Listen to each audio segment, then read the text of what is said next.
Габдулла Хузахмедов саналуу күндөрдөн кийин 100 жашка чыгат. Улуу ата мекендик согуштун ардагери бир нече шаарларда немис аскерлери менен салгылашып, мекенине ак кызмат өтөп, саткынчылыкты жек көргөн ардагерлердин өзгөчөлүктөрү айта берсе түгөнбөйт. Ал тургай артка чегинген генералды атам деп курал чыгаргандыгы үчүн убагында жазасын да алган.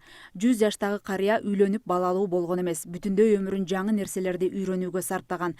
Араб, англис, француз, түрк жана немис тилдеринде сүйлөгөн Габдулла ата азыркыга чейин жаңы багыттарды үйрөнүүдөн тажабайт. Наши войска, а уже под Сталинград, под Москвой уже остановились, отступать не стали. Примов фонду Бишкек шаарында жашаган ардагерлерге ыраазычылыгын билдирип, аларды жеңиштин 75 жылдыгы менен куттуктады.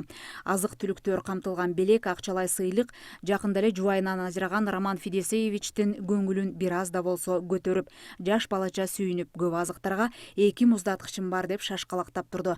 Абышка учурда өз үйүндө жалгыз жашайт. Жалгыз жашап баарын өзү жасаса да, азыркы барчылык турмушка ыраазы.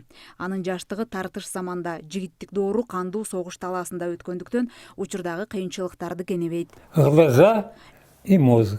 Элиза Нурматова, Бектур Калыков, Ош Перим жаңылыктары.